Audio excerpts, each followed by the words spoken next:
Hello guys, welcome to Photographics Academy. Alright, so do you know you can actually professionally retouch this beauty image in less than 10 minutes? In less than 10 minutes, and you won't have to do a lot of manual work.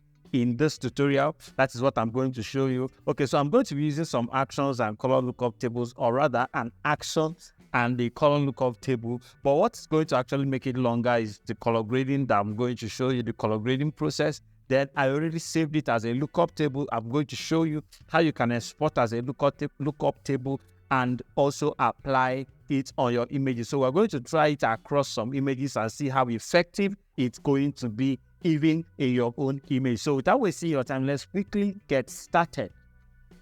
All right, so the first thing I'm going to apply is, of course, my done for you retouch action. Remember I said you can edit this beauty image in less than 10 minutes without doing a lot of manual work, and that's the secret, which is the done for you retouch action. So I'm going to quickly run it. So I'm going to press play, and I'm going to put my Gaussian blur somewhere around 7 so that I will still retain a lot of details in my image, because if I go lower than 7, of course I'm going to lose a lot of details. Okay, let me quickly show you what I mean by that. So let's try it at 2.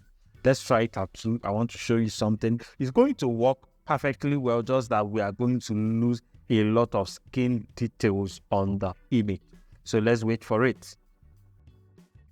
All right, so it's done. It's done. So if you look at it, it works really well. It worked really well. Just that we are losing a lot of skin lines and a whole lot of that from the image. It's making it look plastic. Of course, if this is the look you are going for, then it's amazing. It's amazing. Of course, like I said, it works. But I want to do something a bit higher. So I want to place my number somewhere around 7 so we can retain some of those textures and all of that. And trust me, it's going to still give an amazing result.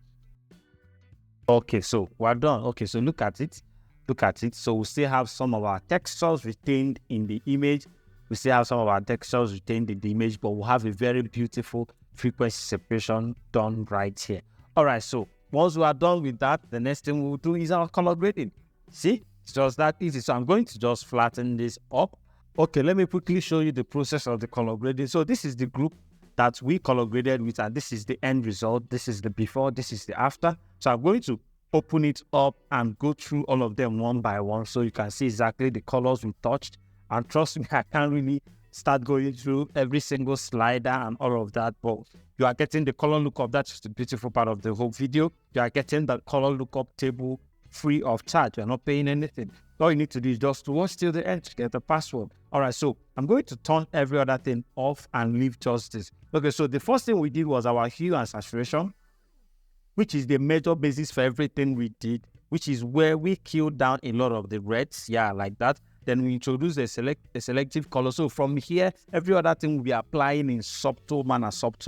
But in the hue and saturation, that is where the main color targeting was done. Then applied a little bit of photo filter, applied a little bit of the color balance, applied a little bit of curves. So just to make it a little bit brighter, because we noticed that the color balance was taking away a lot of brightness from it. So we just had to make it, bring up the luminosity a little bit more.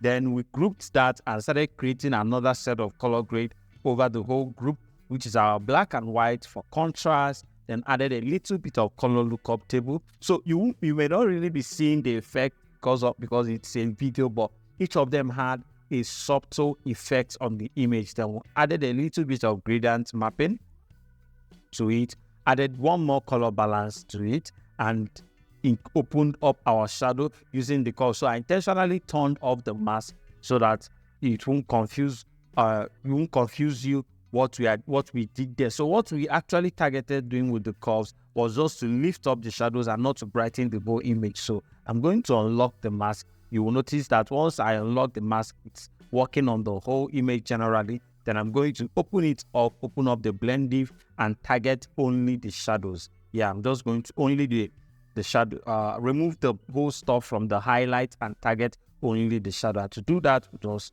bring this down to this area. Yeah, so it's taking it away from the highlights. Now we can just quickly go and bump up our shadow manually.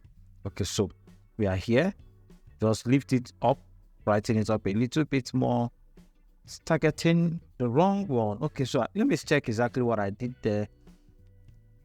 Because I think I masked it in manually using my brush. Yeah, that was what I did. I masked it in manually using my brush just for the shadows. Okay, I think that was what we did. All right, so we'll have before and after. All right, so the next thing we did was that we created one more group for everything, which is where we pull the whole color grading together. So this is the before and this is the after. This is the before and this is the after. So to export this as a color lookup table, quickly make sure you turn off your mask.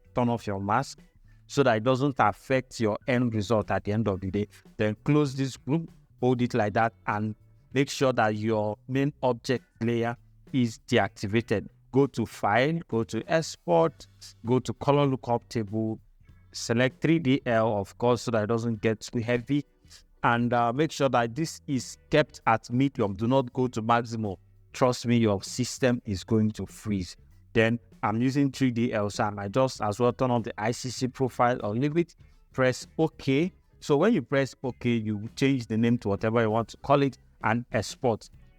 So I already exported mine, and that's why I am going to delete it from here. I'm going to delete the color grade and now try importing it. So color lookup table, go to load 3DL, make sure that 3DL is selected. I exported into my downloads, and that is why it's here.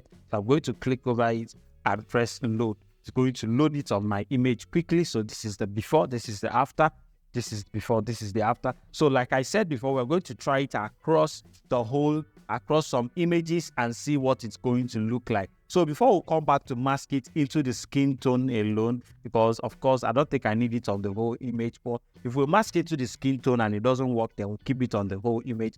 Let me quickly try it across some images. So I'm going to just drag it over here, come over to this image and place it, and see the amazing result we'll have before after. Of course, if this is the look you want, this is beautiful. If this is the look you want as well, it's beautiful. So you can reduce the opacity and you have a very nice skin tone. So I will try it on one more layer or one more image. Okay, right, I already applied it here, so I'm going to delete one. So this is before, this is after, this is before, this is after. Amazing. So let's check it on this as well. So this is before the color lookup, this is after the color lookup, before, after. All I'm doing is just to change the opacity and we are getting a very nice result. Okay, so let's go back to the main image. I want to map it just to the skin tone. And to do that, I'm just going to quickly go to my selected color, go to color range and target just skin tone. So I'm already having some rough selections of the skin tone, which is not entirely perfect. I'm going to go to the plus icon and add some other parts of the skin tone as well, like that. Beautiful.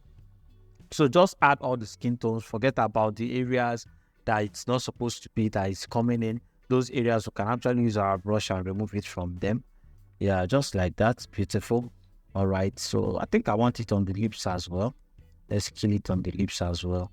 Nice, beautiful. So press OK, press OK, and let's see how it goes. Okay, so this is before, this is after, this is before, this is after. This is beautiful. I like it the way it's not touching my background, so that the image is as well standing out from the background. You can decide to reduce your opacity. You can decide to reduce the opacity. You can decide to leave it at 100. But for me, I think the 100 is perfect. Thank you for watching this amazing video. Remember, you are getting this color lookup table for free. Try it out on your old images. Send us the results you got. Let's see how amazing, or send us a feedback in the comment section. Let's see how amazing it worked on your own image. So see you on our next video. Make sure you subscribe to our YouTube channel and click on the notification bell to get notified every single time we drop a new video.